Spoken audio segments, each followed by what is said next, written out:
Why was everyone ignoring her at the briefing table? The C-130's ramp groaned open, flooding the fuselage with light that hit like a hammer. A gust of desert air rolled in, thick with heat and dust, curling around the soldiers as they stepped down into the glare. Forward operating base Kestrel shimmered in the distance, a crude island of plywood and sandbags swallowed by an endless sea of gravel and sunlight. Sergeant Anna Sharma squinted behind her regulation glasses. Her boots touched the ground with the deliberate calm of someone used to being underestimated. A duffel bag slung across one shoulder, a rifle over the other, and in her left hand, a hardened black Pelican case, the one detail that made the platoon stare. She felt the looks before she saw them, the curious, mocking glances from the tan-skinned, dust-worn soldiers of Bravo Company. Predators, every one of them. Muscle-cut, sunburned, their vests marked by years of real war, not simulations. They were carved from sweat, adrenaline, and loss. And standing among them was her, small, composed, hair-pinned, expression unreadable. An outsider wearing the wrong kind of armor. A corporal with a toothpick grin, Diaz, nudged his buddy and barked loud enough for her to hear. Hey, look what supply dropped off. New librarian for the MWR tent. Laughter rippled through the crowd, rough and easy.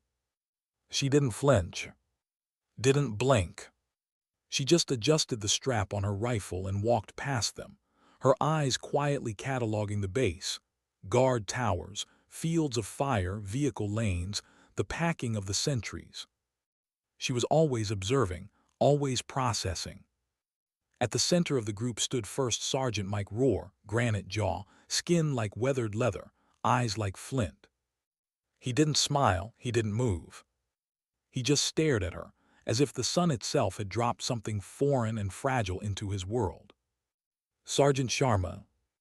He said it like an accusation, not a greeting. First Sergeant, she answered, voice calm, almost gentle. He glanced down at her spotless uniform, then at the Pelican case in her hand. Battalion says you're attached to us, cultural and linguistic support. His tone made it sound like a bad joke. What the hell does that mean? It means I provide analysis on local atmospherics, patterns of life, and linguistic nuances that might affect operations, she replied. Every word was precise, clinical, and it only made him scowl deeper. He turned his head and barked to a squad leader. Get the new guys squared away, take her to overflow tent far corner. He didn't wait for a reply. Didn't even look back at her as he stalked toward the plywood shack that passed for his office. The ramp sealed behind her, the C-130 lifting off again, leaving a storm of dust and silence. She stood alone. The message was clear, she wasn't welcome. But that was fine, she hadn't come here to be welcomed. Inside the command post, the air was hot with the smell of coffee, diesel, and sweat. Maps lined the walls, circles, arrows, and grease pencil scars marking weeks of survival. Rohr sat behind a dented metal desk, his posture radiating impatience. He didn't invite her to sit. Close the door, he ordered. She did. Let's get something straight, he growled, leaning forward until the fluorescent light cut across the deep lines on his face. This is a rifle company. My men spend their days looking for the man who wants to kill them. They don't need distractions. They don't need civilians with rank. I understand, First Sergeant. No, I don't think you do. He picked up her orders, tapping the paper with a thick finger. This right here is a mistake. Some colonel in an air-conditioned office thinks dropping a linguist into a combat zone is smart. He's wrong. Out here, you're a liability. You're another body I have to protect, another seat on the medevac. You're not one of us. He circled the desk like a caged bear. I read your file. 10 years of signals work, intel offices, Europe keyboards. You've never been in a line unit. You're rear echelon sergeant, a desk soldier. You don't belong in my company." She waited until the silence returned. "I'll stay out of your way," she said softly. The calmness in her voice unsettled him more than defiance would have. He wanted a reaction, fear, apology, anything, but she just stood there, quiet as stone. He pointed at the door. "Get out, stay in your corner. Don't leave the wire unless I say so." She nodded, turned, and left. The desert hit her like an oven. Wind carried fine grit that settled on her skin, her glasses, her soul. She walked to the overflow tent at the far edge of the fob, the place where extras went to be forgotten. Inside, she arranged her cot and unpacked her gear with geometric precision. Every motion calm, deliberate, ritualistic. Her pelican case sat on the ground beside her like a sealed secret. 3 days passed. She spoke to no one. The men pretended she wasn't there, and she pretended not to notice. They called her the librarian, sometimes the ghost. Even Diaz, always looking for an audience, seemed to lose interest when his jokes slid off her like rain on glass. But every night when the camp lights dimmed and the radios crackled with static, Anna sat cross-legged on her cot, scrolling through data, patterns of chatter, convoy logs, drone imagery. Her fingers moved over the slate like a pianist, weaving together an invisible song of probabilities and threats. She wasn't there to translate. She was there to listen, to the war beneath the war. The 4th day broke with cruel sunlight, the kind that burns the color out of everything. Inside the operations tent, Lieutenant Evans briefed the next patrol. He was young, eager, still polishing the edges of command. 2 squads foot patrol, drone overwatch. "Routine recon," he said, the words practiced and hopeful. "We go in, talk to the elder, take the temperature, and head home." Then came the line that made every head lift. "Battalion wants Sergeant Sharma to accompany the patrol." The room went still. Even the drone's low hum seemed to pause. Roar's jaw tightened. He didn't protest, not aloud. Instead, he gave a sharp, sarcastic smile. "Perfect," he muttered under his breath. "Let her go. Let her see what real war smells like."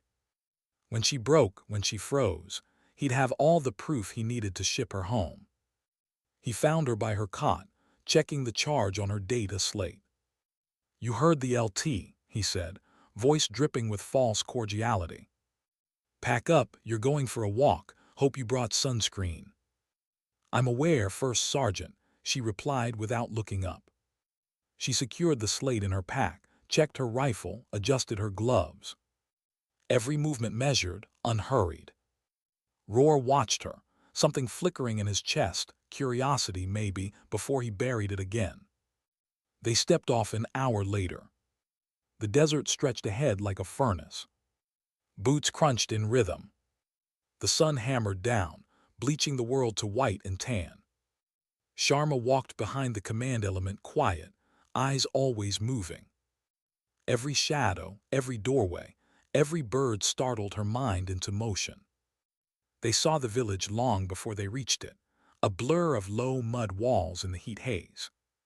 "Pattern of life is 0, the drone pilot's voice crackled through the radio. "No hostiles visible." Evans nodded, all clear. But the silence wasn't normal. It was heavy, manufactured. Sharma slowed, her instincts prickled. "Lieutenant," she said softly, pointing to a wall ahead. Red dots painted in a triangle. "What is it?" Evans asked. That symbol wasn't in the brief. She knelt, brushing the dust near the base of the wall. "The paint is fresh, and those curtains heavy wool. No one uses them in this heat unless they don't want people looking in." Evans forced a laugh. "Relax, Sergeant, we've got drone eyes overhead, we're fine." Diaz, smirking behind her, added, "Let the grunts handle it, ma'am. We know what we're doing." She didn't answer. She just looked up at the rooftops, the sightlines, the blind corners. Something was wrong. The air itself felt staged. It wasn't an empty village. It was bait. They reached the market square, the supposed meeting point. No elder. No children. No sound. Private Chun shifted nervously. "Something's off, sir," he whispered. Evans opened his mouth to reply, and the world split open. The first explosion hit behind them, sealing their exit in a wall of dust and shrapnel. Then another at the far end of the square. And then the gunfire, heavy, disciplined, merciless. Machine guns. Not amateurs. Professionals. Rounds snapped through the air, chewing the fountain to rubble. Men dove for cover. The radio operator went down screaming, blood spraying across the cobblestones. Evans froze, just long enough for chaos to take root. Diaz cursed, firing wild bursts toward a window. Chun screamed, clutching his arm where a round had torn through muscle. In the chaos, Anna Sharma felt something strange. Calm. The world slowed. The noise dimmed. She saw the fight like a map, angles, rhythms, sound patterns. Every bullet was data, every echo a clue. She didn't grab her rifle. It would be pointless. Instead, she moved, low, fast, silent, crawling to the wounded radio operator. She dragged him by the vest behind the old well, ignoring bullets hissing inches away. Then she was with Chun, tourniquet already in hand. "Don't move," she ordered. Her voice cut through the panic like steel. "Twist, cinch, stop the bleed." Her hands never trembled. Diaz shouted over the din, "Get on your gun, damn it." She didn't even look at him. Her mind was elsewhere, building a pattern. Sound, distance, fire rate. She could hear 3 guns. PKM's same cadence. 1 east, 1 north, 1 west. Perfectly interlocking. A kill box. Her kill box, the kind she'd studied, written doctrine for, dismantled 100 times on paper. She grabbed her pack, flipped open the Pelican case, and pulled out her data slate. The screen glowed under the smoke. Her fingers flew, logging sound signatures, muzzle flashes, triangulation. Red icons bloomed on the map. Enemy positions forming like scars on a digital wound. Diaz stared, furious. "You're seriously on your damn tablet right now." She ignored him. Her eyes were steady. Her breathing calm. She had built the battlefield in pixels and probability. Then she saw it, the source. The building behind the butcher's shop, antenna disguised as rusted pipe. Command node. She knew it before she could explain why. She crawled to Evans. He looked up, pale, desperate. "Lieutenant," she said sharply, holding the slate inches from his face. "This is coordinated, 3 nests, 1 commander here." Her tone was crisp, absolute. "We take that building, the ambush collapses." Evans blinked, torn between disbelief and survival. But when he met her eyes, he saw something he couldn't ignore, certainty. "Do it," he said hoarsely. "Grant," she called. The machine gunner crawled over, eyes wide. "On my mark, 100 rounds into the bakery window. Sustained fire, don't stop." He nodded once. Everyone else suppressed those alleys. The platoon obeyed, grateful for direction, for hope. Gunfire roared in unison. Grant's M249 thundered, chewing through the bakery wall until it fell silent. "Shift fire," Evans shouted, "butcher's shop." The platoon adjusted. Momentum returned. Under the cover of chaos, Sharma moved again, crawling to Diaz's overturned cart. "Give me your 203, she ordered. He blinked. "What?" She was already unclipping it, loading a single high-explosive round.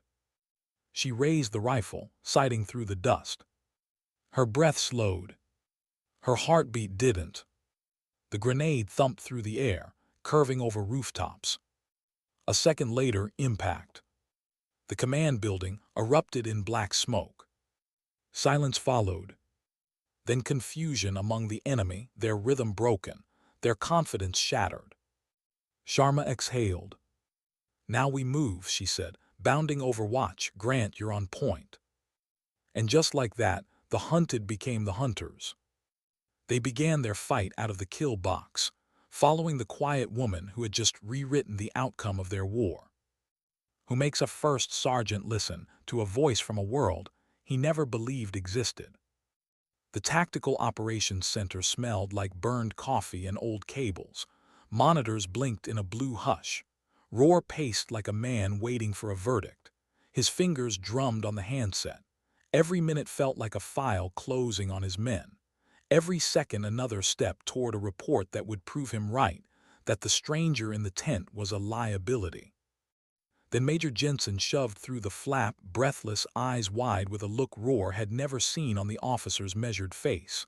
"Roar, get in here, now." The secure terminal hummed with importance. A thin rectangle of light made the plywood walls seem lower, smaller. Colonel Davies' face filled the screen. No nonsense, all discipline. Not a man who joked. Not a man with time for polite lies.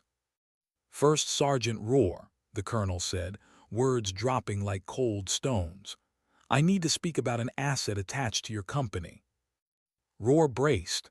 He had already imagined this conversation, his version. He'd rehearsed the complaints, the examples, the tent-bound analyst who didn't pull guard, the civilian mind that would fold under fire. He had a list. He had time. The colonel did not let him speak. "Sergeant Anna Sharma," Davies went on, "is not a linguist." The phrase landed differently than Roar expected. It carried the weight of a secret pulled from a locked safe. "That is an administrative cover. Her actual designation is Pathfinder 7. She is a senior field asset for my element." Roar felt air leave his chest. The tiles under his boots tilted. There it was, the whisper he thought was rumor. A unit that didn't show up on unit rosters. A name traded quietly across smoke-filled NCO rooms. Men who went out and came back with information instead of bodies. He'd laughed at those stories. He told himself they were myth. He felt safe in the certainty of his cynicism. "You filed to have her reassigned," Davies continued, the patience of a man who had penetrated many lies. "You are, according to our logs, actively restricting her movement. That is obstruction of a priority operation." Roar's mouth was dry. He wanted to say something sharp, to throw the paper at the colonel. Instead, his hand curled into a fist around the handset. The images of the patrol he couldn't reach played on the loop in his mind, the heavy gunfire, the private screaming, the way Anna had crawled and moved like she belonged to the fight. "You sent a patrol out that has gone dark," the colonel said. "We have her on an Overwatch feed. Your men are engaged. Sergeant Sharma authored the doctrine you are currently facing. She wrote the operational manual on countering ambushes for the Joint University. She taught units how to get out of a kill box." It felt like someone had thrown cold water over his head. Shame arrived first, rising slow and hot. Then anger, not the righteous kind, but the small, embarrassed anger of a man who'd been caught wrong.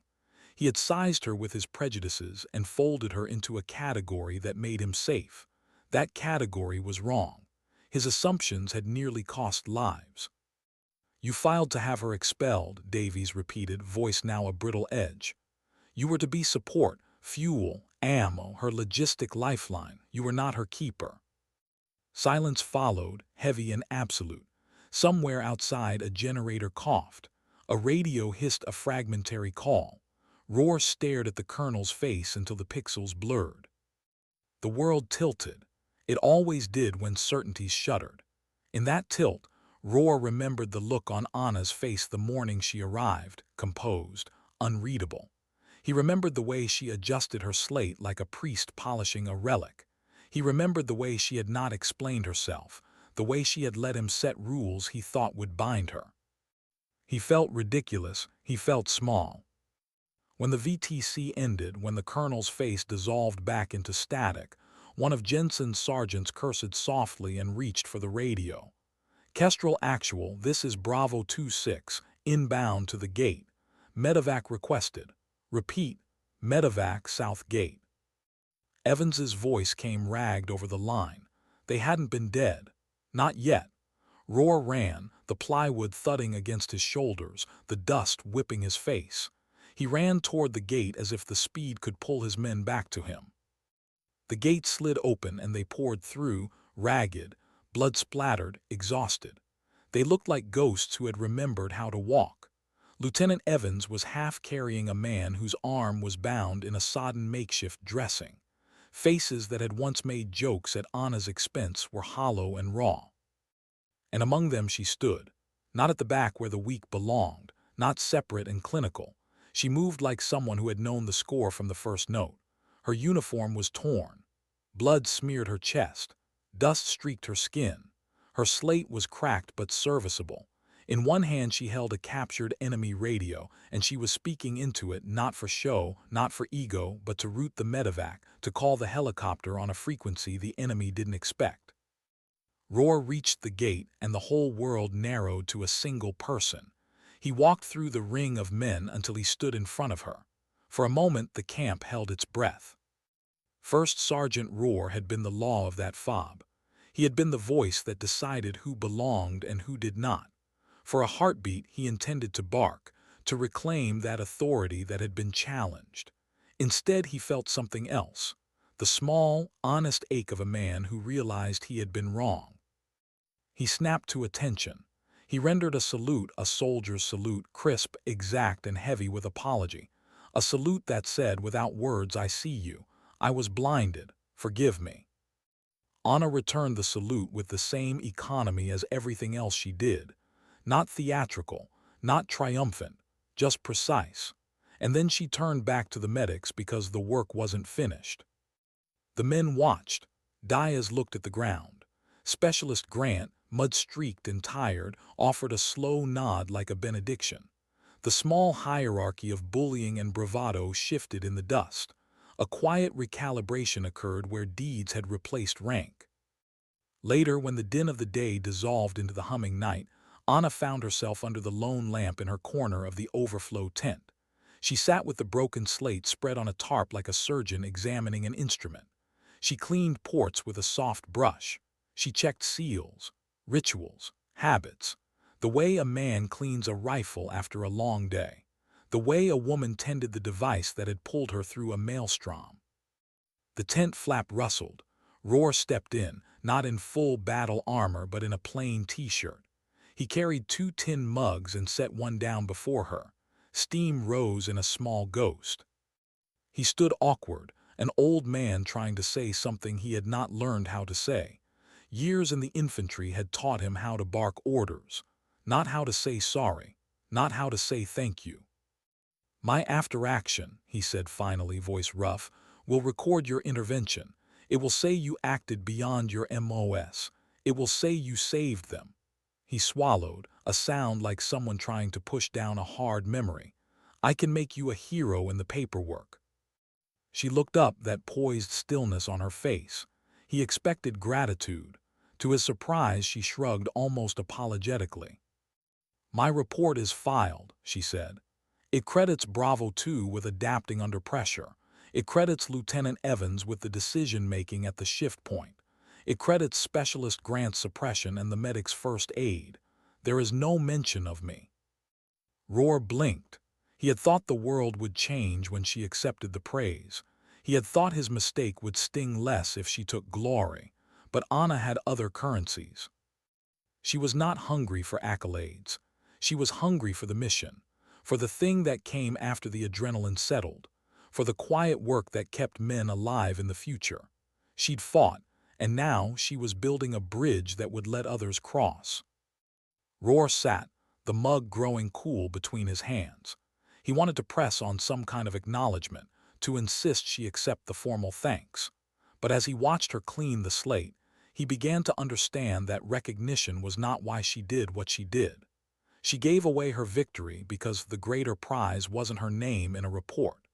It was the continued life of the men who would read that report years later. That night the fob slept in a fragile peace. The medevac bird had taken the worst away.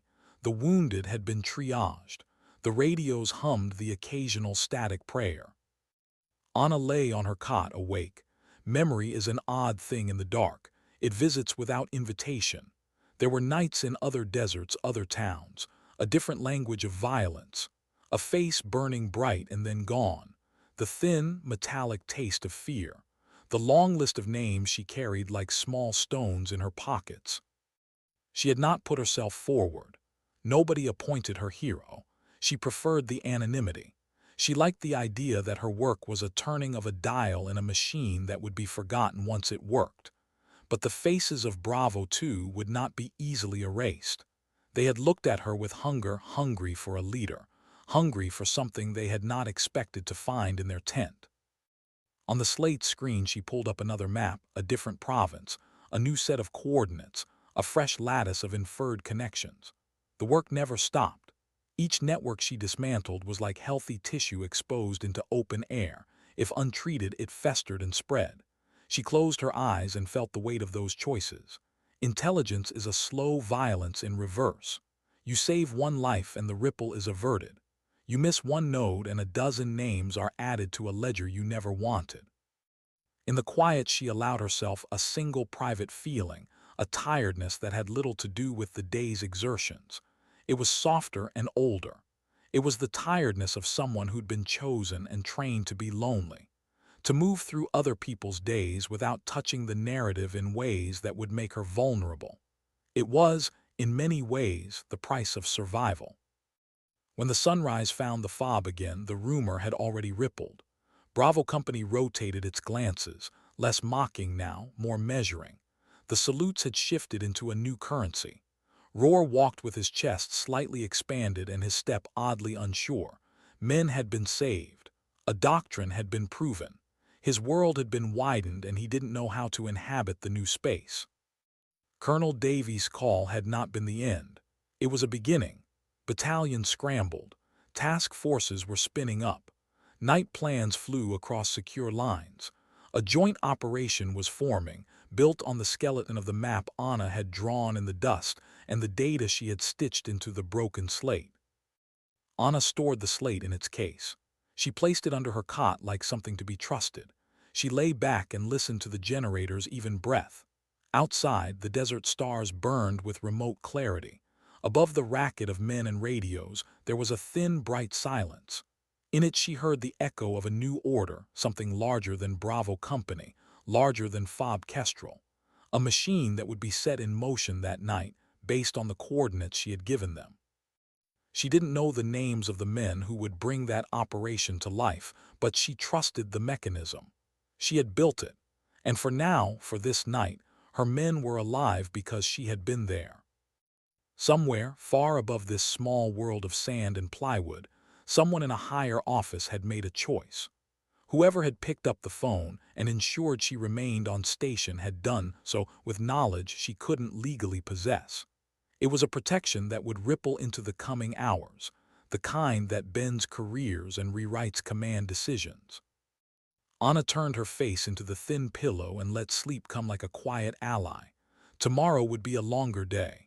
Tomorrow would be the night task force that would take her data as a map and use it to strike.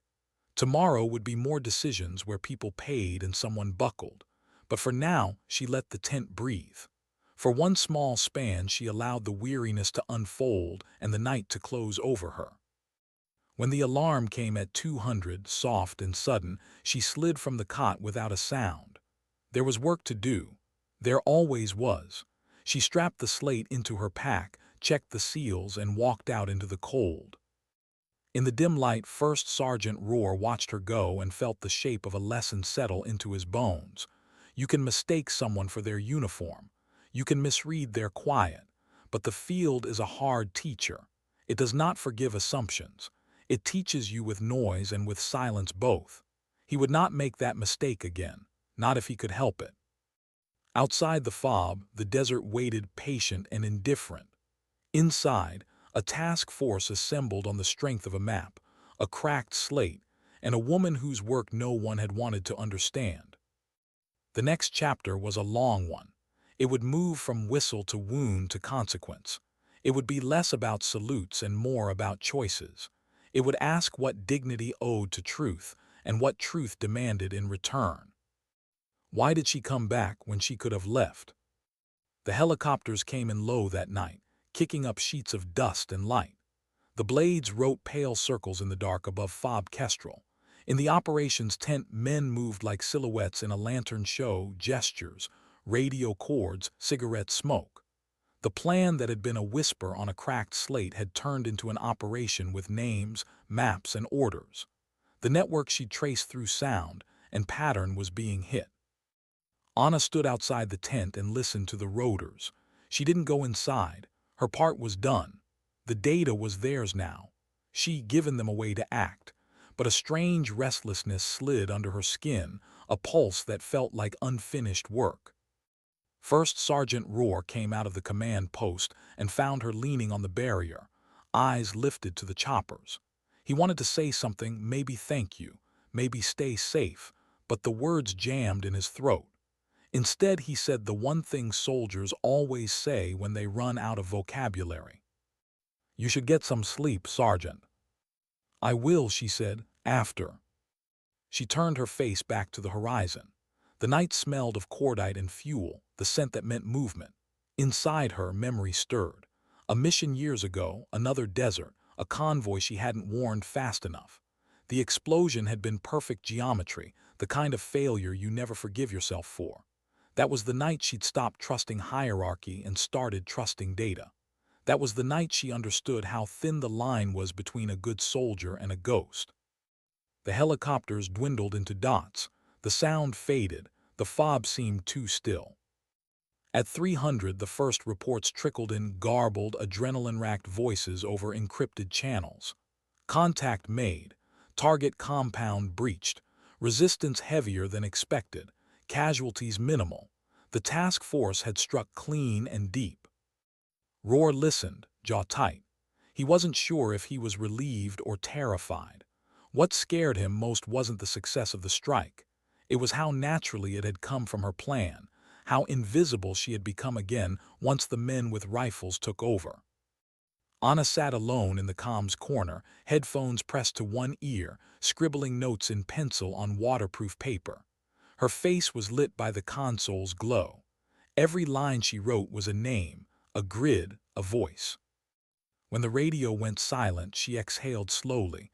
The operation was over. The network was gone. She could have asked for a transport out. She had earned it. But when the major offered to put her on the next outgoing flight, she shook her head. "There's still work," she said simply. 2 weeks later, the desert heat had sharpened into something crueler. The days bled together. Patrols, reports, more data. Bravo Company still looked at her with a mixture of awe and discomfort, as if they weren't sure whether to salute or step aside. Rohr watched her from the doorway of the command shack. He stopped calling her linguist. He stopped calling her anything, really. The respect was there now, quiet and solid. "First Sergeant," she said one evening, appearing beside him as if conjured. "You're redeploying to Sector 7 tomorrow. I need to come along." He frowned. "It's a resupply run, routine." "Routine is where they hide," she replied. "They adapt fast, the patterns moving south." He didn't argue this time. The convoy rolled out at dawn, trucks rumbling through corridors of dust. The light came thin and white, slicing across the horizon. Anna rode in the second vehicle, headset on, her slate balanced on her knee. The men still glanced at her, but not with mockery anymore. It was curiosity now and something like faith. Halfway to Sector 7, the radio crackled. Static, then a burst of coded chatter, an unfamiliar frequency. Anna froze. It wasn't enemy transmission. It was coordination. Too clean, too deliberate. "Stop the convoy," she ordered. Rohr looked back from the lead truck. "What?" "Stop now." He saw the look in her eyes and signaled the driver. Brakes hissed. Engines idled. The desert swallowed the noise. Anna stepped out, wind whipping her hair loose for the first time. She scanned the horizon, empty except for the low shimmer of heat, but her slate blinked with data. She turned it toward Roar. Triangulated transmission. There's a device somewhere near. They're watching this route. Roar followed her gaze. We've swept it. They've learned from us, she said quietly. They're using our doctrine. A thin metallic click punctured the air. Every soldier recognized it. Down, she shouted. The explosion threw sand and fire in every direction. The lead truck lifted, slammed sideways. The blast wave punched the breath from her lungs. She hit the ground, ears ringing, vision a smear of tan and smoke. Someone screamed for a medic. Another yelled coordinates. Roar's voice cut through, raw and human. Sharma, Sharma, report. She rolled onto her side, coughing. The world tilted. A dull roar filled her ears. She saw shapes moving, men dragging others from the wreck, figures fanning out into a defensive ring. Her fingers found the slate miraculously intact. She blinked, sweat and blood from her eyes booted the screen. Data poured in seismic readings, signal echoes, the ghost of a trigger frequency. Her hands moved without thought. Secondary device, she rasped. 90 meters east. Pressure plate. Stay clear of the ridge. Roar relayed her words instantly. The ridge erupted moments later, another blast, smaller but deadly enough to shred anyone who'd rushed forward. The plume lifted like a dirty flag and drifted away. When the dust settled, the survivors gathered near the burned-out truck, 2 wounded, none dead. Anna sat cross-legged in the sand, the slate on her lap, her breathing measured. Roar knelt beside her. You all right? She nodded once. They're adapting. That transmission wasn't random, it was a test. He studied her profile, the steadiness, the faint tremor in her fingers that she thought he didn't notice. Why didn't you leave when you had the chance? She looked up at him. Because I started this. If they learn from us, I need to unlearn them. He didn't understand all her words, but he understood the look in her eyes, the mixture of guilt and resolve. That night the wounded were airlifted out. The convoy limped back to Kestrel. The stars were sharp enough to cut skin. In her tent, Anna cleaned her slate again. The motion was slower this time, her wrist wrapped in a bandage, her uniform streaked with soot.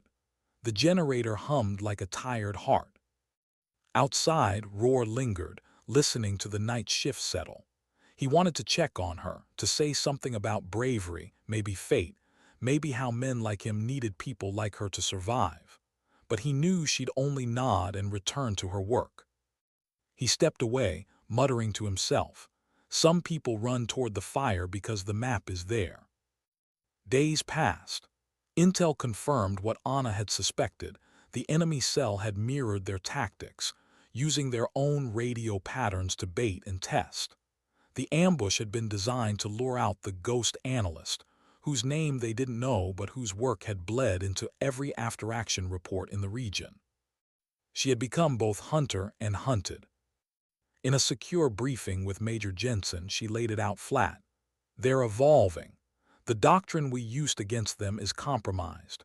We need to change the algorithm, change the field response, or we'll be fighting ourselves. Jensen studied her, then nodded. You'll lead the re-evaluation. You'll brief the task force. Roar, standing near the door, felt a strange pride twist through him. She was talking like a commander now. Not the ghost in the corner, but the voice shaping the next war. After the briefing, as the officers dispersed, she caught his eye. You think this ever ends, First Sergeant? He shook his head. I think the world just keeps asking for more from the ones who still answer. She gave a small, tired smile. Then we keep answering. That night in the darkened tent, she wrote a message she would never send. To no one, to everyone. For every man who laughed when I arrived. For every soldier who looked past me. You were right to doubt what you didn't understand. I doubted it too. I don't fight for respect. I fight so the doubt can live another day because it means you're still alive to feel it. She closed the notebook, slipped it under her pillow and turned off the lamp. Outside, the wind moved across the desert, erasing footprints, resetting the world for tomorrow. She would rise before dawn as always, check the signals, read the patterns, prepare another plan, because that's what she did. She made sense out of chaos, and then she walked back into it. She woke to the sound of rain. In the desert, rain is a strange mercy, too brief to soften anything, too rare to trust. It hissed on the canvas above her, a sound like static over an empty frequency. Anna lay still for a moment, eyes open in the dim light, counting the beats between drops. 3, 2, then silence again. Her hand found the edge of the slate, still working, still alive, always. She sat up slowly, feeling the dull pull of half-healed bruises under her ribs. Her reflection stared back from the cracked screen, hair unpinned, eyes rimmed with fatigue. The same eyes that once belonged to a quiet university student years and worlds ago. The tent flap rustled. Roar's voice came low and practical. "Convoy at 08. You'll brief them in the TOC." She blinked at me. "Major's orders." Roar lingered a second too long, as if he wanted to add something human, then nodded once and left.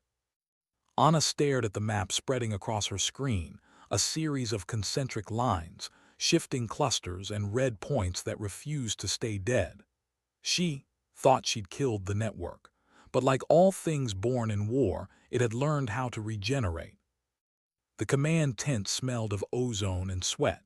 Maps pinned to corkboard, radios buzzing. A small circle of soldiers waited, their faces drawn and skeptical. Evans, thinner and quieter since Al-Kharif, avoided her eyes. Diaz stood against the far wall, arms folded, his usual smirk replaced by a nervous tick of his jaw.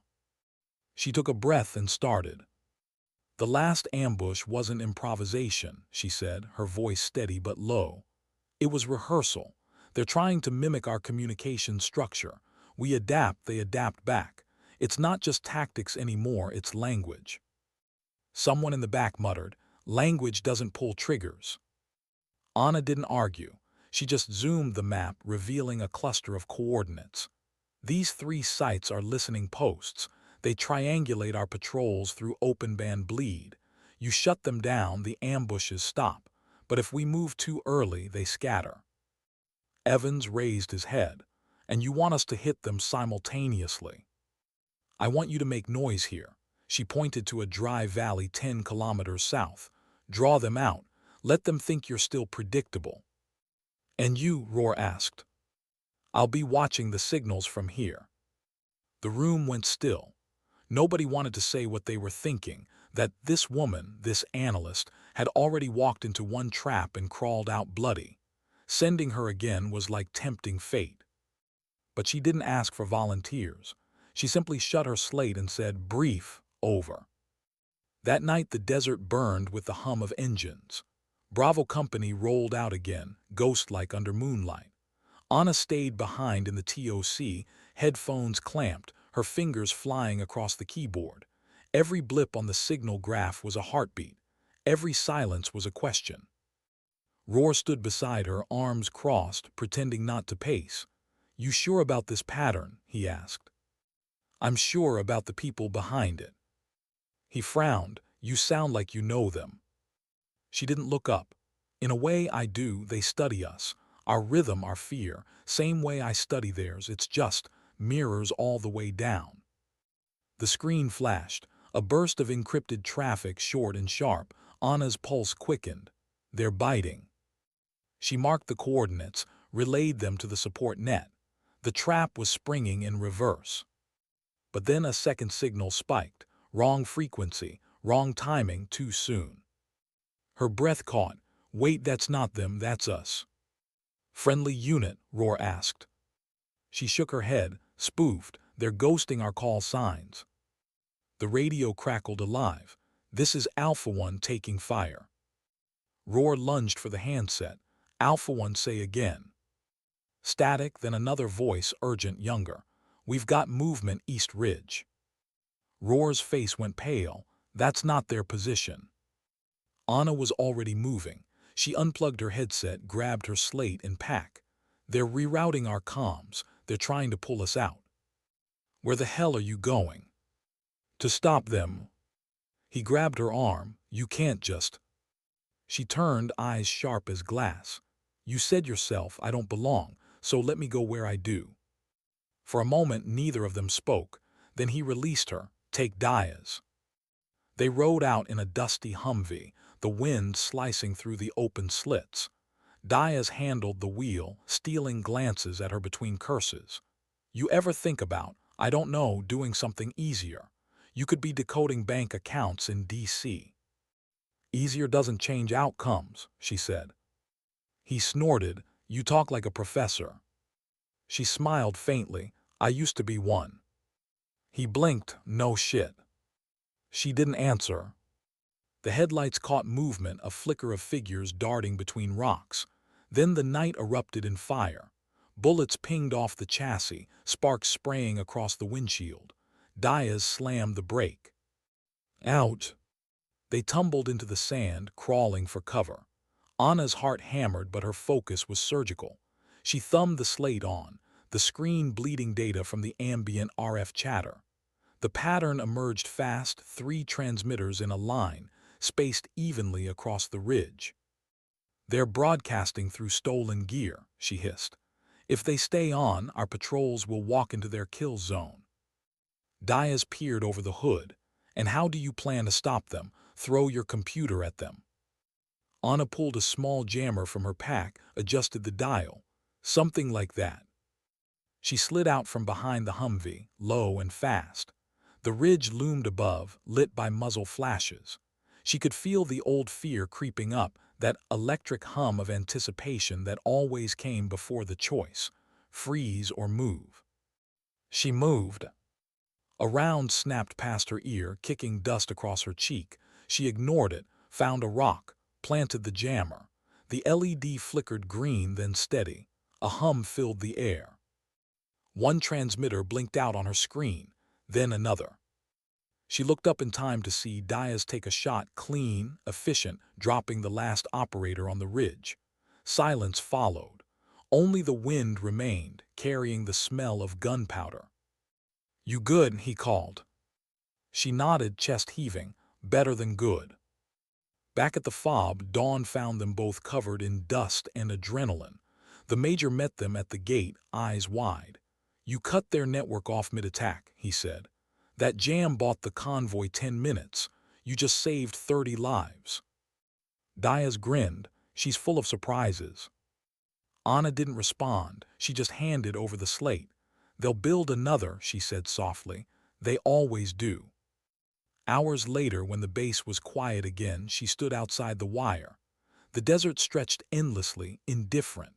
Behind her, Roar approached, helmet under his arm.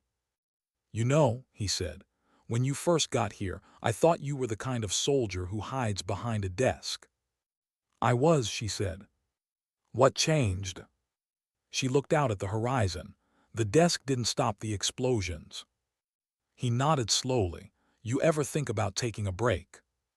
She smiled, small, tired, real. "Breaks are for people who finish their work." He laughed once, dry and low. "You're gonna burn out." "Maybe, but not before they do." They stood together in silence as the wind picked up, carrying the scent of rain again, or maybe just dust pretending to be hope. Far away, on some unseen network, a new set of transmissions began to pulse, faint, encrypted, alive. And somewhere inside her, Anna Sharma felt the weight of another storm forming. Why did the president himself call? The message came at midnight, buried inside an encrypted transmission the size of a heartbeat. The comms officer didn't even recognize the origin code, just froze, pale, eyes flicking to Anna where she stood bent over a signal log. It's from Washington," he whispered. "Priority channel, highest clearance." Anna's hand hovered above the console. "Route it to the secure line," she said quietly. Roar appeared at the doorway, half-armored, bleary-eyed. "What's going on?" She didn't answer. She just slipped the headset on. The hum of static filled her ears, then a voice calm, measured, terrifying in its weight. "Sergeant Anna Sharma, this is the President of the United States." She froze, every muscle in her body locked. "You're authorized to proceed with Directive 67, effective immediately. Task Force Kestrel falls under your temporary operational command. Full access to theater intelligence." Her throat tightened. "Sir, we've read your reports. The enemy network isn't local anymore. It's metastasizing across borders. You're the only one who's seen the pattern. We need you to end this before it spreads." Then, after a pause, "And Sergeant, don't let them stop you again." The line went dead. The silence that followed was heavier than gunfire. Roar took a step closer, his voice low. "Who the hell was that?" Anna turned slowly, headset still clutched in one hand. "The President," she said. For a long second, Roar didn't speak. Then he exhaled a single dry laugh that wasn't amusement at all, just disbelief. What did he want? Her answer was soft, almost detached. "Permission." By morning, the base was a storm of confusion. The orders from the top had arrived, signed, sealed, untouchable. Anna Sharma was now the operational lead on a mission that no one in the room fully understood. Major Jensen's face was carved from disbelief. "This is irregular," he said. Roar replied flatly, "It's above all of us, sir." They gathered around the table, maps, overlays, blinking coordinates. The enemy's signal web sprawled like a living organism. It wasn't one cell anymore. It was a hive. Their tactics, their mimicry, their precision, all of it pointed to something larger. Anna traced her finger across the map. "They're communicating through civilian infrastructure now, satellite piggybacking, commercial relays. We can't bomb it. We can't jam it. We have to isolate it. Cut the head before it knows it's bleeding." Diaz frowned. "And where's the head?" She tapped a single red dot near the border, an innocuous valley marked only by a name that meant nothing to most of them. "Here, but we have a window of hours before they shift frequencies again." Evans leaned forward. "You're saying we go tonight?" "I'm saying we have to," she said. Roar studied her. "You sure about this?" Anna met his eyes. "No, but certainty is a luxury we don't get out here." The operation launched under a bruised sky. No moon, no stars, just the steady growl of engines moving through a landscape of shadow. Anna rode in the lead vehicle this time, slate glowing faint blue against her face. Every few minutes she checked the readings, adjusting their path by single degrees. Diaz sat opposite her, checking his rifle. "You really think someone that high up cares what happens out here?" She gave a small, wry smile. "He cares about patterns. People like me just draw them." Roar in the passenger seat watched her. He could see the exhaustion now, the fine tremor in her fingers, the way she blinked just a little too slow. "When this is over," he said quietly, "you need to rest." She looked out the window, voice barely above a whisper. "When this is over, there'll just be another one." They reached the valley before dawn. It looked empty, a scatter of stone huts, a tangle of rusted antennae barely visible against the ridgeline. But Anna could feel it, the hum beneath the quiet, the architecture of deception. "Positions," Roar ordered. His voice carried the weight of old habits. The team spread out, taking cover behind what looked like collapsed walls. The air was cold, metallic still. Anna crouched beside a half-buried cable spool, slate balanced on her knees. The signals were faint but distinct, overlapping frequencies pulsing like a heartbeat. "They're here," she whispered. Then to Roar, "When I cut their uplink, they'll fight like cornered animals." "How bad?" She met his eyes. "Bad." He nodded once, then "Let's make it worth it." She connected the jammer, fingers steady, breath shallow. The moment the link severed, the world seemed to exhale and then explode. Machine gun fire erupted from the ridge. Muzzles flared, cutting through the dawn. The soldiers scattered for cover. "Contact front," Evans shouted. Suppressing fire. Roar grabbed the radio. All elements hold the line, protect Sharma. But Anna was already moving, low, deliberate, sliding between broken walls, slate tucked under her arm. She could hear the rhythm of the fire, the familiar cadence of trained fighters. Too disciplined, too fast. They weren't insurgents anymore. They were something else, mirror images of themselves. She ducked behind a wall, breath ragged. The slate buzzed with fresh data, triangulation confirming 3 command nodes inside the valley. She marked them, transmitted the coordinates to Roar. Got it, he said. We'll hit the first one. No, she said, all at once. That's suicide. It's symmetry, she replied. They built their network using our patterns. Let's see how they handle our chaos. He stared at her for a heartbeat, then nodded. On your word. She keyed the mic. Now. The valley erupted in orchestrated fury. Explosions rolled across the ridgeline like thunder. Tracer rounds stitched the dawn sky. Anna moved again, cutting through the smoke, slate clutched like a compass. She could hear Diaz cursing, Grant shouting, Roar bellowing orders through the storm. It was chaos, but it was their chaos, and for once it was winning. Then came the sound that didn't belong, a single low-frequency ping in her headset. Not hostile, not foreign, American. Her stomach turned cold. She scanned the slate, the signal origin flashing from within their perimeter. An inside transmission. Someone was broadcasting their position. She spun, eyes wide. Roar, we've been compromised.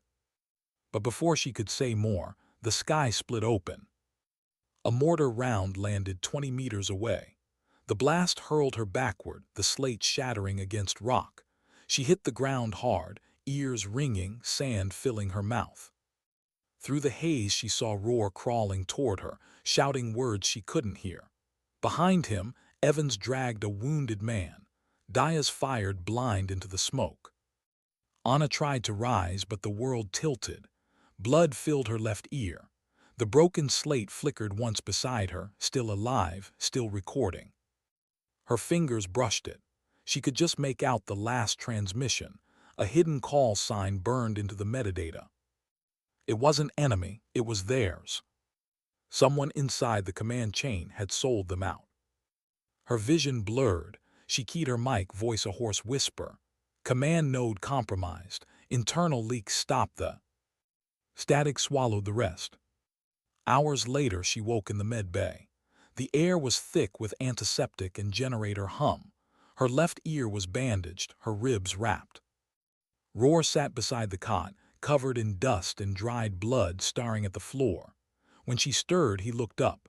Relief flashed across his face, followed by something else, guilt, fear, respect.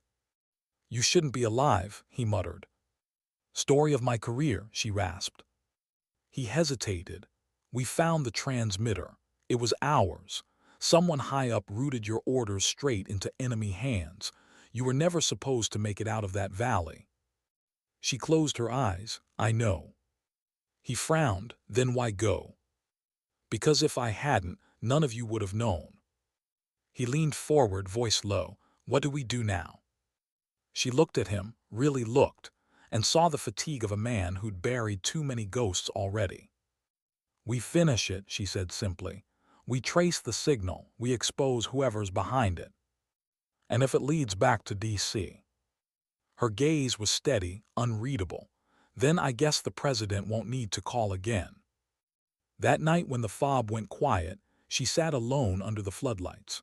Her hands trembled as she pieced together the fragments of her shattered slate, soldering circuits, tracing burned wires, coaxing life back into silicon. Every spark that leapt from the iron lit her face in pale gold. Her reflection flickered in the cracked glass, tired, scarred, unyielding. She whispered to herself, not as a soldier, not as an analyst, but as a human being who had seen too much and still believed in something fragile. Sometimes dignity doesn't speak, she murmured. It just keeps working. And under the indifferent stars, Sergeant Anna Sharma began again. One woman against a machine of betrayal, rebuilding the truth one fragment at a time. Who do you trust when the betrayal wears your own uniform? Morning came cold and colorless, as if the desert had decided to hold its breath. The air carried the sterile smell of the med bay, the hum of fluorescent lights. Anna sat on the edge of her cot, the reassembled slate resting on her lap like a wounded bird. It was still functional, barely. Each pixel that came alive was a tiny defiance against the system that had tried to bury her. Roar stood in the doorway, half in shadow. "Command wants your report," he said quietly. She looked up, the faintest smile touching her lips. "Which command?" He didn't answer. He stepped inside, pulled a folded document from his pocket and placed it beside her. It was a new set of orders, stamped, signed, sealed with official neatness. She didn't need to open it to know what it said. Reassignment. Containment. Silence. "They're pulling you out," he muttered, calling it decompression. Anna's fingers brushed the edge of the paper. "That's one word for it." He studied her for a long moment. "You're not gonna go quietly, are you?" She powered on the slate. The cracked screen flared, half the display a web of broken light. "I've never been good at quiet." By afternoon, the base had returned to its strange rhythm. Trucks growling, soldiers moving, life pretending to be normal. But everyone knew something had shifted. The president's orders, the valley, the betrayal, it all hung over them like the thin haze before a sandstorm. Anna walked the perimeter with her headset on, tracing signal patterns again. Her ribs ached, her left ear still muffled, but her mind refused to rest. Somewhere inside the encrypted chatter, the truth was hiding, not in what they transmitted, but in what they didn't. She stopped at a fence post, ran a cable into the data port of her slate, and began siphoning comm logs from the last 48 hours. The numbers scrolled endlessly, timestamps, frequencies, call signs. Roar found her there an hour later, sitting cross-legged in the dust, the slate glowing against the growing dusk. "You're gonna get yourself court-martialed," he said. "Probably," she murmured, "but I'd rather that than keep pretending." He crouched beside her. "You really think someone up the chain set you up?" "I don't think," she said. "I know." She tapped the slate, zooming into one line of code, an authorization key. It wasn't enemy encryption. It was U.S. Army, higher echelon. "I traced the leak back 2 nodes," she continued. "Both end at a single relay station, Delta Romeo 47. That's not insurgent territory. That's one of ours." Roar rubbed his face. "You're saying someone in our own intel division fed the enemy coordinates on purpose?" She nodded, and covered it under signal overlap to make it look like noise. He exhaled, the weight of it settling into his bones. "You realize if you dig any deeper, you're not fighting insurgents anymore. You're fighting your own people." She met his eyes, calm and unwavering. "I stopped caring who they are the day they killed good men to hide bad data." That night the wind picked up sharp, needling, carrying the smell of rain and cordite. The base lights flickered in the gusts. Anna sat at her workstation, headphones pressed tight, listening not to words but to silence, the deliberate gaps where transmission should have been. She could feel it, like someone breathing on the back of her neck, someone watching. Her slate pinged a low, subtle tone. Incoming file, no origin, no encryption header, just a single phrase on the screen. "You're close, stop now." Roar found her minutes later, pale but steady. She turned the screen toward him. He read the message, jaw tightening.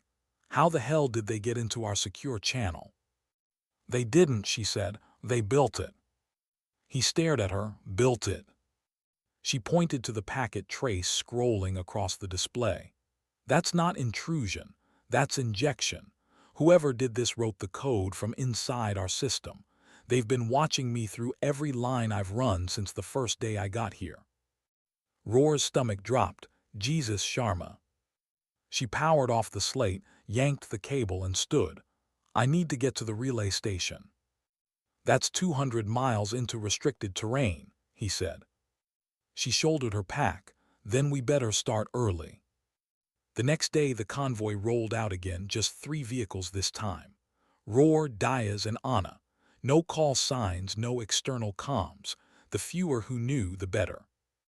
They drove for hours through desolation, no roads, just the endless grind of tires over gravel. The radio stayed silent.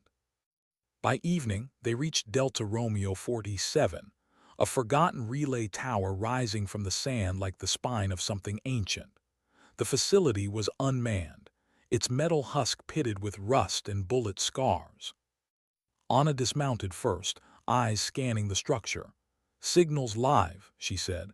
"Someone's piggybacking data through its secondary uplink." Roar frowned. "From where?" "Inside." The doors groaned as they pushed them open. The air smelled of dust and burned circuitry. In the dim light of her flashlight, they saw a bank of servers humming softly, the glow of screens, the pulse of code, and in front of them a man.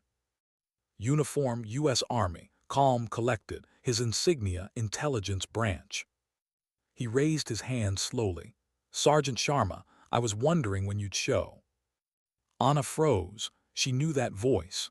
She had read his reports, quoted his analyses. Colonel Adrian Pike, one of the architects of the intelligence program that trained her. "What are you doing here?" she asked. He smiled faintly. "Finishing what we started." "You're the leak." "I'm the correction," he said. "You think you've been saving lives. You've been protecting an illusion. This war is a dying star. We just make sure it collapses on our terms." Roar raised his rifle. "You sold out your own people." Pike's expression didn't change. "Information isn't betrayal, Sergeant, it's currency. You can't fight ideology with bullets, you trade it, you shape it." Anna took a step closer. "You shaped it with blood." He shrugged. "Collateral, the system survives." Her voice dropped to a whisper. "You turned the system into the enemy." For the first time, his mask cracked. "Don't pretend you're innocent, Anna. You wrote the doctrine they use. You're the machine you're trying to dismantle." Silence filled the room. The hum of the servers sounded like a heartbeat on a monitor. She glanced at Roar. "Shut it down," she said. Pike laughed. "You can't, it's everywhere now. Kill me and 100 more lines of code take my place." Anna met his gaze. "Then I'll start with one." She moved before he could react, pulling the sidearm from her thigh, not aiming at him but at the power core. One shot, then another. Sparks erupted. The servers screamed, smoke curling into the air. Pike lunged forward, yelling, "You don't understand what you're destroying." Roar intercepted him, driving a shoulder into his chest. They crashed against a console. The lights flickered, alarms wailing. "Go," Roar shouted. "Get out." But Anna stayed, typing furiously on the damaged console, overriding the uplink sequence. The floor vibrated beneath her boots as systems collapsed one by one. Pike's voice was hoarse, desperate. "You think the president called you because he trusted you. He called you because you were expendable, because he needed someone believable to clean up the mess he helped make." Her hands froze on the keyboard. He smiled through blood. "They sent you to erase me, not expose me." The words sank like lead. She looked up at Roar, her expression hollow. "He's lying." But the doubt had already been born. She ripped the final cable from its port. The relay went dark. Silence fell, heavy, absolute. Outside, the night wind howled against the tower. Flames licked from the windows as the systems burned out. Roar limped out first, dragging Pike by the arm. Anna followed, the slate clutched tight to her chest. The stars above were sharp and cruel. Pike's voice was a rasp. "You can destroy the evidence, but you can't unmake what you are." She looked at him, eyes like glass. "I'm not sure what that is anymore." He smiled faintly. "Then we've both done our jobs." Roar tightened his grip. "Enough." They left him there, zip-tied against the smoking wreckage as dawn bled into the horizon. Hours later, back at the FOB, Anna uploaded the last fragments from her slate. Most of the files were corrupted, but one video remained, security footage from inside the relay tower. Her voice, Pike's, the confession. Enough to end a career, maybe a government. Roar watched as she inserted a data drive and sealed it inside a plain envelope. "Who's that for?" he asked. She hesitated. "Someone who still believes truth can change things." "Does it?" She looked at the envelope. "It has to." That night, as the desert cooled, she stood alone by the perimeter fence, wind tugging at her hair. Somewhere out there, in some quiet office, men in suits would wake to a data file that shouldn't exist. Maybe it would spark outrage. Maybe it would vanish into bureaucracy. But that wasn't her concern anymore. Roar joined her, standing beside her without a word.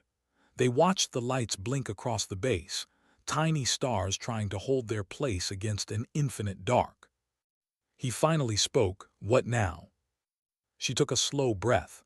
"Now we wait, and when they come for me, we see who answers the phone this time." He nodded, a grim smile ghosting across his face. "Whatever happens, Sergeant, you earned your place here." She met his eyes. "No, First Sergeant, I just stopped asking for permission." What happens when the truth finally escapes? The world didn't end, it just shifted quietly. No alarms, no headlines, no breaking news. Just silence, the kind that stretches too long, the kind that tells you something happening behind closed doors. 3 days after the data left her hands, Anna Sharma woke to the hum of a generator and the subtle change in the air, the kind of stillness that made soldiers nervous. Roar was already gone from his bunk. The tent beside hers was empty too, so was Diaz's. She stepped outside. The base was running but wrong. Conversation stopped when she passed. Men averted their eyes. Even the wind felt heavier. At the operations post, the guard at the door didn't salute. He just said flatly, "You're to remain in your quarters until further notice." Anna tilted her head. "Whose notice?" He didn't answer. When she tried to push past, another soldier, one she'd trained beside for months, stepped in front of her, hand resting on his rifle. Not aggressive, just final. She took a step back, the chill of understanding sliding in. "They already know," she murmured. He didn't deny it. By noon, she heard the helicopters. Black, fast, official. They landed beyond the perimeter with surgical precision. Out stepped men in unmarked uniforms, their badges gleaming dull in the desert sun. Roar found her before they did. "They're calling it an internal review," he said quietly. "Intelligence oversight. You're not under arrest, yet." "Yet," she echoed. He looked at her, eyes shadowed. "They traced the data drop. It hit 3 networks before anyone could contain it. Your file's everywhere now, Congress, Pentagon. Even the press got a sniff before it was buried." "And Pike?" "Dead," he paused. "Suicide in custody." Anna didn't move, didn't flinch. "Convenient. They're gonna make you their scapegoat, Sharma." She looked past him at the horizon, endless, brutal, honest. "I expected that." "Then why send it?" Her voice was soft, almost tired. "Because truth that stays buried isn't truth, it's rot." They came for her at dusk. 3 agents, faces unreadable, words rehearsed. "You'll be debriefed at Langley. Standard procedure." Roar wanted to argue, but she stopped him with a look. "It's fine," she said. "If I run now, I become what they say I am." He followed her as far as the landing zone. "You don't have to face this alone." "I've been facing it alone since the first transmission," she said. He clenched his jaw. "What if they don't let you come back?" She managed a small smile. "Then at least they'll have to remember my name this time." The rotors screamed to life, whipping dust into spirals. She climbed aboard without looking back. The flight was long and wordless. The agents didn't speak. The sky outside the window was a gradient of steel and ash. Anna sat still, hands folded, replaying Pike's words in her mind. "You think the president trusted you. He needed someone believable to clean up the mess." The line looped endlessly. It gnawed at the edges of her certainty. When they landed, she was escorted through sterile corridors that smelled like bleach and coffee. Anonymous doors, anonymous faces. One room waiting for her, a table, 2 chairs, a recorder, and a single cup of water. The man who entered wasn't military. Civilian suit, calm smile, eyes like dull knives. He didn't introduce himself. He didn't need to. "You've caused quite a storm, Sergeant," he said. "Care to explain why you leaked classified intelligence?" "I didn't leak it," she said. "I released evidence of treason." He smiled faintly. "That's an interesting distinction. It's the only one that matters."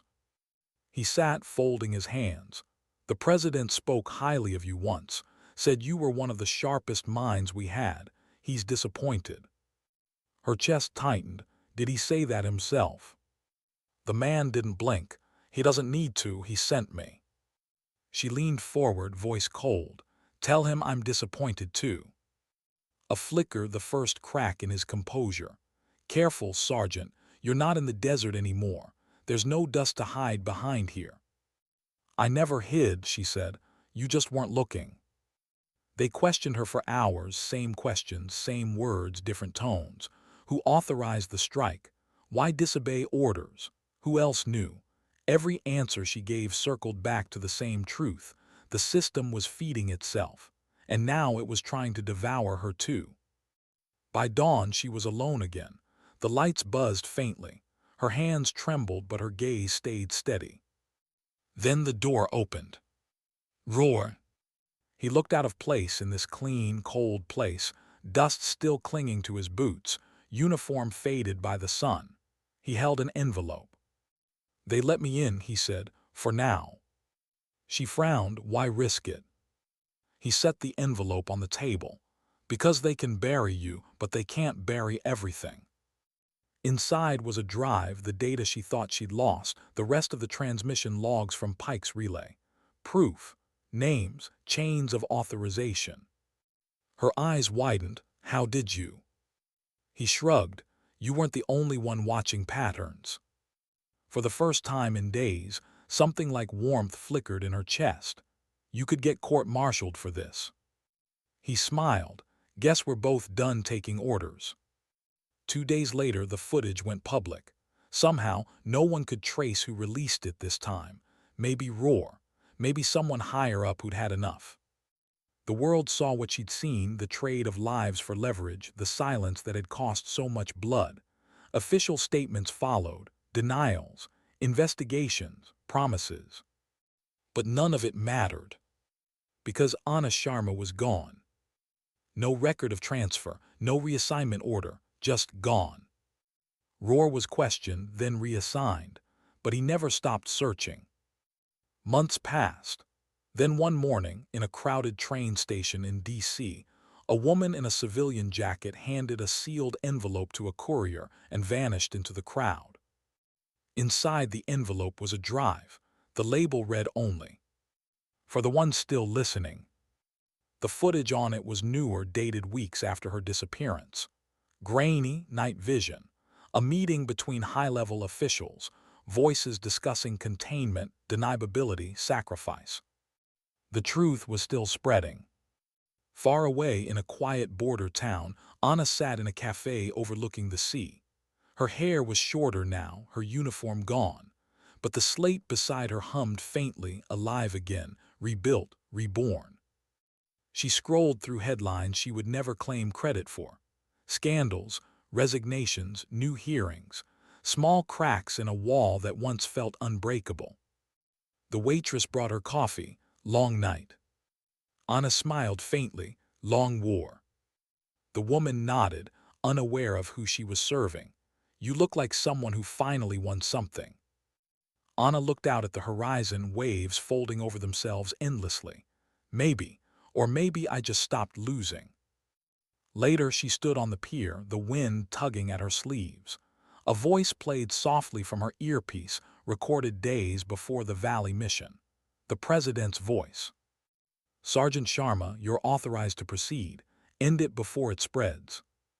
She whispered to the sea, "I did." Then she turned off the device, slipped it into her pocket and walked away, not running, not hiding, just done. Back at the Pentagon, weeks later, a new recruit sorting classified archives stumbled on a sealed file. It was labeled Directive 67, closed by presidential order. Inside was a note handwritten. Sometimes the bravest act is refusing to obey. No one knew who wrote it, but those who remembered Anna Sharma didn't have to guess. What happens after the war ends, but the fight inside does. The sea was calm that morning, calm in the way silence can be heavy, like something earned. The waves broke slow and rhythmic, small white lines dissolving against the shore. Anna stood barefoot in the wet sand, her sleeves rolled up, wind pressing faint strands of hair against her face. She didn't look like a soldier anymore, just another woman watching the tide. But her eyes still carried the discipline of years spent searching for patterns in noise. She still read the horizon like a coded message. She still waited for the sound of something breaking. Her slate was gone now. She smashed it weeks earlier, dismantling the last tool that tied her to that life. She thought it would bring peace.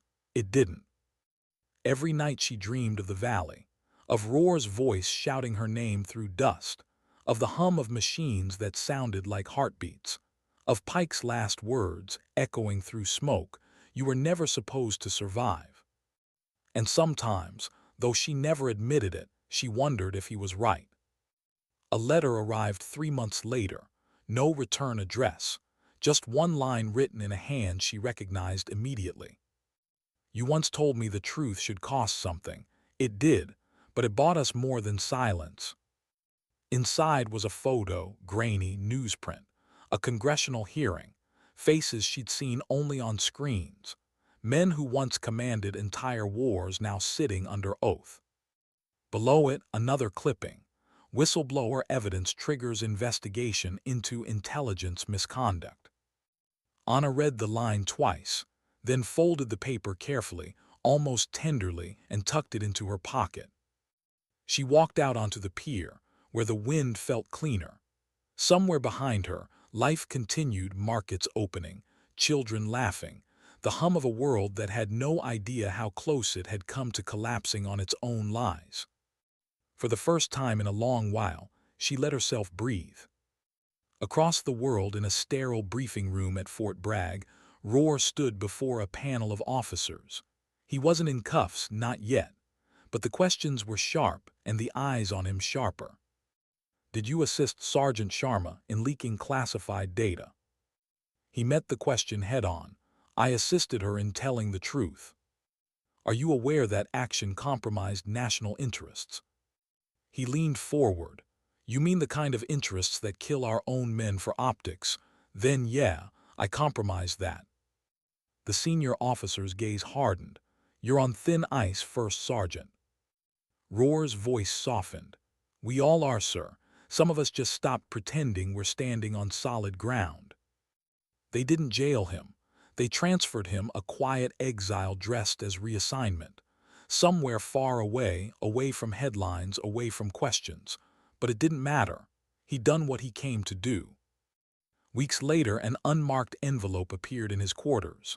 No name, no signature, just a single object inside, a pressed flower, brittle and pale, folded within a page torn from a field notebook. On it 4 words: "Still listening, still alive." He smiled, small and sad, and tucked the paper into his chest pocket, close to his heart. Months passed, seasons turned. The story of Anna Sharma faded from the headlines. The hearings ended. New wars began elsewhere, as they always do. But somewhere deep inside the machine, her ghost lingered. A line of code no one could delete. A story whispered by those who still believed there were things worth losing careers and lives to protect. And sometimes on quiet nights, when Roar stared at the stars above his new post, he imagined her out there somewhere, watching, listening, still chasing truth the way others chase peace. He used to think soldiers like her burned out. Now he knew better. They became something else, light that refused to die, even when the war forgot their names. In a small coastal town half a world away, Anna tended to a garden behind a weathered house. Her hands, once used to holding cold metal and cracked screens, now brushed against soil. There was beauty in it, this slow, patient creation. One morning, a boy from the village approached her gate. "Miss, are you the woman from the photo?" he asked, holding up a worn newspaper clipping with her face. The one taken years ago at Kestrel Base, dust on her cheeks, eyes hard as steel. Anna smiled softly. "I used to be," she said. "What happened to her?" the boy asked. She looked past him, toward the horizon where sea met sky. She stopped waiting for permission. That night she walked down to the beach again. The moon hung low, silver spilling across the water. She closed her eyes and listened not for engines or gunfire or radio waves, but for silence. Real silence. And in that stillness she heard something faint, a heartbeat that wasn't fear anymore. It was peace. Imperfect, fragile, but real. She spoke softly, to no one, to everyone. Maybe the truth doesn't save us. Maybe it just keeps us human. She stood there until dawn. When the first light broke, she smiled. A small, tired, knowing smile, the kind soldiers wear when they realize they've finally survived themselves. She turned from the sea, walked back toward the small house, and didn't look back. At the Pentagon, years later, a classified memo resurfaced during an internal audit. It was unsigned, untraceable. Just a note attached to a closed case file labeled Operation Kestrel. Sometimes dignity doesn't speak, it simply acts. The auditor who found it never discovered who wrote it. But for those who remembered, who'd once served under her shadow, that single line was enough. Because they knew her name. Because they still whispered it. Because the truth she left behind hadn't died. And somewhere under a sky washed clean by wind and time, Anna Sharma was still out there, not fighting anymore, just living. And for once, that was victory enough.